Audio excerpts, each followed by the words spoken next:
eu sou a Gabi Xavier e chegamos à season final, o episódio 24 de Nanatsu no Taizai da segunda temporada, e vou aqui comentar os principais acontecimentos, o que a gente pode tirar aqui de conclusão desse episódio e, ao fim, uma review final e geral sobre a temporada toda em si. Deixa aqui embaixo já o que você achou desse episódio, o que você achou dos mistérios que ficaram no ar e o que você achou da temporada como um todo, já deixando aquele seu like que ajuda muito o canal, é muito importante pra mim. Me siga nas redes sociais pra você acompanhar mais detalhes que não são dados aqui, conteúdos extras, e se inscreve aí no canal se você ainda não for inscrito e ativa o sininho. A gente começou o episódio vendo a conclusão da luta de Meliodas com Fráudrin. E que coisa mais curiosa que a gente tenha visto uma luta em que cada vez mais a gente viu um Meliodas obscuro, diferente, que assustou inclusive o Ban, que começou a luta achando que era o colega dele e aos poucos foi vendo que o Meliodas estava meio estranho, ele ficou até um pouco inseguro ao fim da luta, e o Fráudrin, um mandamento, aquele que a gente estava torcendo contra, mostrar uma humanidade, um carinho e um amor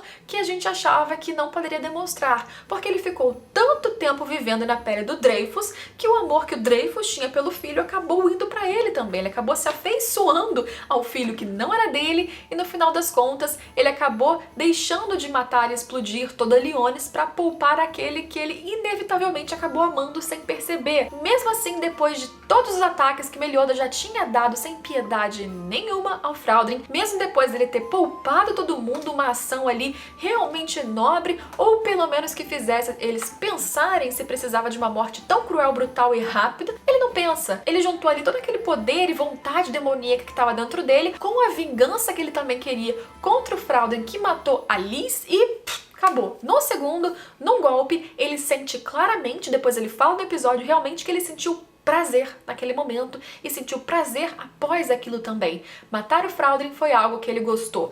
E a gente entende agora, confirma pra quem ainda não tinha entendido nos outros vídeos, nos outros episódios, que ele voltou diferente do purgatório. A Merlin explica isso pro Escanor, que chega ali também. Ele voltou do purgatório, voltou da morte por causa da maldição recebida pelo Rei Demônio de que ele não pode morrer. Ah, mas é uma maldição legal, né? Porque ele morre e volta o tempo todo. Não, por vários motivos, e também porque cada vez que ele volta, ele tem parte dos seus sentimentos sugados, e agora então claramente ele voltou um pouquinho menos daqueles seus sentimentos e cada vez mais ele se aproxima do Meliodas que ele era antes, quando ele era o demônio mais forte, o demônio tenebroso, o demônio assustador, líder dos 10 mandamentos. Será que a gente vai ver em algum momento Meliodas então chegando nesse ponto? Você que não leu o mangá, você tem expectativas pra isso? Você tá com medo depois de ver esse Meliodas com essa aura tão tenebrosa? Meliodas pelo menos tem medo. Além de assustar ali a galera toda, depois ele desabafa com a Elizabeth, que apesar de também ter notado essa mudança, ela se aproxima e vai atrás dele que estava sozinho nos destroços ali do seu bar, fala que ela vai estar com ele sempre, e ele chora,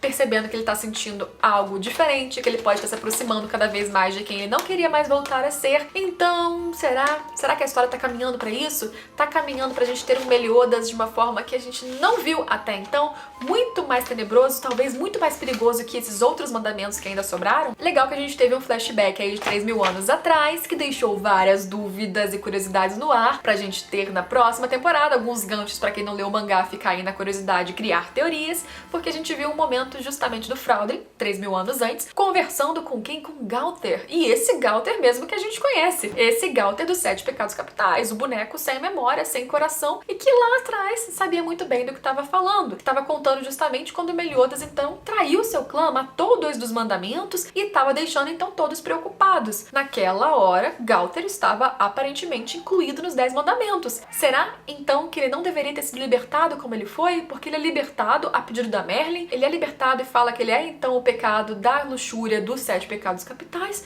mas depois ele fala também que é um dos mandamentos. Será que ele tem memória? Será que ele se lembrou? Será que ele sabe quem ele é? Ele considera os 2 grupos? O que vocês acham? Sim, a gente tem ainda explicação pra isso e você pode talvez criar várias teorias e não chegar na resposta correta. A gente teve um capítulo todo separado pra gente entender o passado deste Gauthur que a gente conhece e para as peças começarem a se encaixar. Mas o que a temporada fez foi deixar o mistério para que você continue com um gancho para você ficar bem curioso pelo que vem por aí. E Nanatsu no Taizai ainda tá guardando vários mistérios, tanto para quem lê o mangá, mas especialmente para quem tá ainda acompanhando o anime. anime. A história vai trazer ainda mais surpresas. Tivemos momentos de despedidas dos cavaleiros que acabaram sendo mortos, momento mais emocionante. O episódio final precisa ter essas horas de transição, essas horas de finalização por tantos pêsames de quem foi, de quem é importante para alguns personagens. Esse momento é importante, porque senão fica parecendo que não finalizamos, não fechamos as pontas soltas e aparentemente o máximo que eles puderam, eles fecharam sim. Inclusive mostrou ali a Elaine, que tá desacordada. E a gente faz justamente o link nesse momento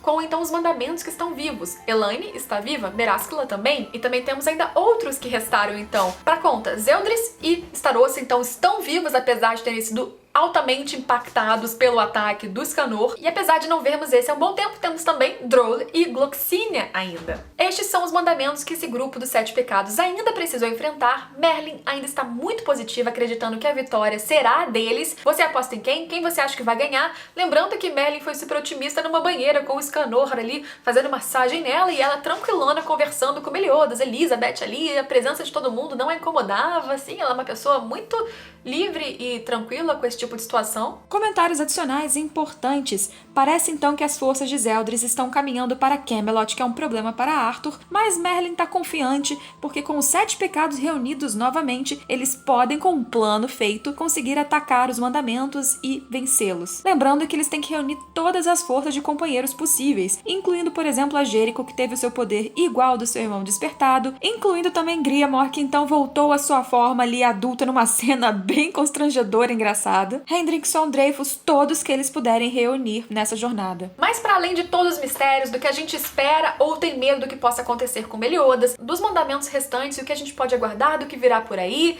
de tudo que ficou ali de mistério sobre este passado 3.000 anos antes, sobre Gauthir, sobre tudo que a gente ainda não sabe, não descobriu, porém descobrirá aos poucos, eu vou comentar aqui sobre a temporada como um todo, quanto à adaptação em relação ao mangá, quanto ao anime em si. O que eu acho? A temporada, ela trouxe, em questão de história e narrativa, por causa do mangá, obviamente, muito mais aprofundamento. Eu falo isso desde o começo. A segunda temporada e estes arcos que tivemos no mangá, e daí pra frente no mangá especialmente, trazem muito mais complexidade pra história do que o começo de Nanatsu no Taizai, do que a gente teve na primeira temporada do anime, por exemplo. Isso faz com que a gente conheça muitos mais personagens, muito mais dessa história, que desde 3.000 anos antes guarda muito segredo. Você nessa temporada começou a conhecer muito mais dos clãs, conhecer muito mais dessa relação de 10 mandamentos, demônios, deusas, toda esta guerra que teve, onde Meliodas está dentro disso tudo, e mesmo Elizabeth, você sabe que tem algo em relação a essa história. A gente já sabe que ela teve uma infância já ligada a Meliodas, que de alguma forma ela, bebê, já estava com ele logo após a morte da Lys,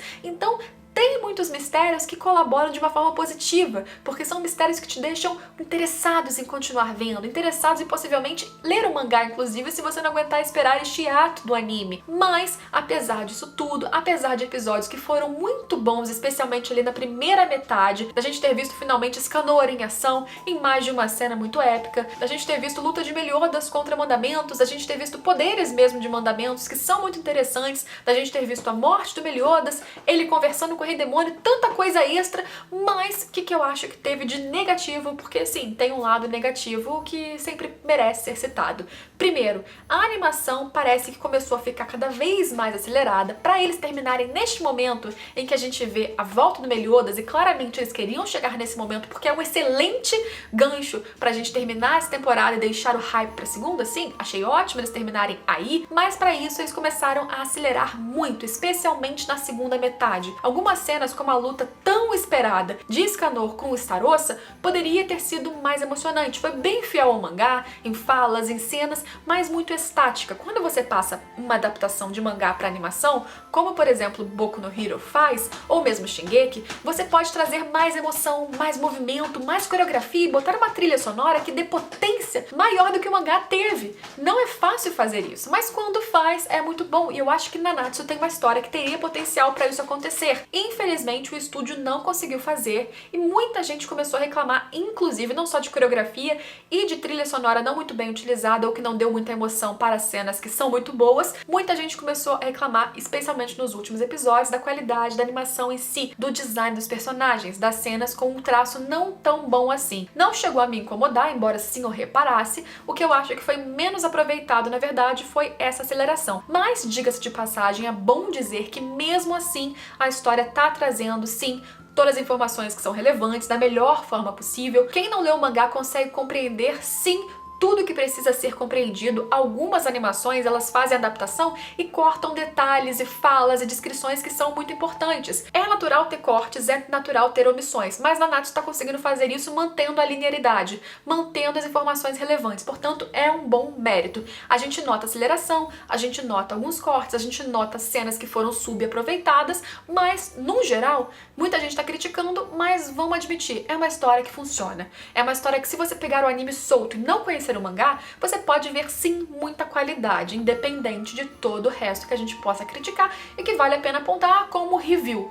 Mas, como um todo, muita diversão, uma história que tá ficando cada vez mais emocionante. Pra quem não gosta muito do lado ecchi, como eu, tá ficando melhor ainda, porque isso diminuiu bastante. Pra quem gosta, ainda tem. E eu não sei vocês, pra mim, do início ao fim, a gente começou com um arco que foi cada vez mais ficando emocionante, cada vez mais tenso, e conseguiu terminar assim, deixando muito mistério e muita vontade de continuar assistindo a próxima temporada. Acho que quem tá assistindo possivelmente já vai ficar pesquisando pra ver a data exata, e quando sair a data exata de quando este anime retornará, muita gente vai continuar vendo. Mas eu só vou ter certeza se vocês gostaram se vocês deixarem aqui embaixo o comentário de vocês falando o que vocês acharam legal, o que vocês não gostaram tanto, qual foi a luta ou episódio mais emocionante pra vocês, o que vocês esperam de Meliodas dali pra frente, se vocês não leram o mangá, ou de todos os outros personagens, do Gauther, de todo mundo. E cuidado que no comentário aqui possivelmente terá muito spoiler. Já deixa aquele seu like se você ainda não deixou, se inscreve no canal se você ainda não for inscrito, e a gente se vê então em todos os próximos vídeos. Tchau, tchau!